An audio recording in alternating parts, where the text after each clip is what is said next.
we have seen the value of women leaders. We have seen the contributions that they make. I have nominated no less than 4 women who have gone ahead to win elections because they've been given a chance to serve. So the more women, the more we provide opportunity for women to participate in leadership, the better for everybody. And that's why, even in the BBI process, I was against getting women from elected positions, of people, their friends, their relatives, their girlfriends, and all the rest of it. We must continuously provide a platform for women to be elected, for them to participate in elective politics. What are we doing? As a party, for every elective post, women pay for nominations half what men pay, as a rule. Number 2, we have made it absolutely clear, it is in the rules of our party that any violence is an automatic ticket to disqualification, especially violence against women. So violence is a no-go zone in our party. Good. David was asking about the subject of corruption. And precisely, he's captured it very well, that there are so many people who pontificate about the fight against corruption. He said, President Kenyatta at some point said there was nothing he could do. I think that's a question he needs to direct to President Kenyatta.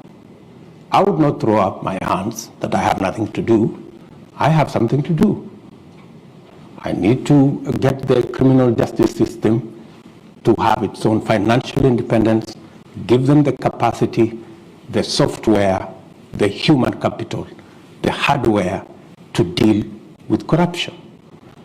I have said that I will roll out the judiciary fund to enable the judiciary to deal with accountability by providing them the human resource, the financial independence, the hardware and software to be able to adjudicate over matters and to deal with corruption cases expeditiously. Part of the lethargy around corruption is because it takes 10 years for a corruption case to be dealt with. Why? Because the whole investigation chain is lethargic, and the judiciary do not have the capacity to fast track because they are constrained financially, because we haven't made it possible for them to have that capacity to deal with matters to do with corruption. I have been very clear in my mind as to why the fight against corruption is top on our priority by institutionalizing the fight against corruption. And it is not going to be something personal between me and my friends or my enemies. It is something between the criminals and the law. And in my very honest opinion, the rest of the people who are giving us long lectures about corruption, it is public knowledge in Kenya that there are people who learn a laundry to clean, corrupt people. If you are a corrupt person, you just need to pass through some office, pay some small stipend, and all of a sudden you are a clean person, you have no case to answer. I don't think that's what fighting corruption is all about. I don't think personalizing the fight against corruption so that it is me versus my enemies, that's not how to fight corruption. The way to fight corruption is to build the institutions that can independently deal with the challenge of corruption. One final thing. Willie Mutunga, our former Chief Justice, when he left office, he said the one thing, the telephone line never rang with a call from State House. In 4 years that he was Chief Justice, not one day, it never rang. And he was very proud of it. Because that's how to keep the independence of institutions and to make sure that every institution does its job. And that's the essence of why the Constitution set up independent institutions to deal with weighty matters like oversight, accountability, and the whole criminal justice system. My good brother, I didn't get his name at the back, says, am I dismissing the calls of unity? By no means, no, I'm not dismissing the calls of unity. I just want a bit of honesty and decency around those calls. When we went and we were told that we were having the handshake and it was about the unity of the country, it later turned out that it was a conspiracy. It wasn't genuine. You know, what happened? There was no unity. There was no building bridge. There was nothing. What happened? The handshake destroyed Jubilee, the ruling party. The handshake destroyed NASA, the opposition coalition. The handshake destroyed our Big Four plan. We couldn't implement it. The handshake destroyed government as we knew it. There was no government, there was no opposition. We ended up in a conundrum that nobody knew who was in the opposition.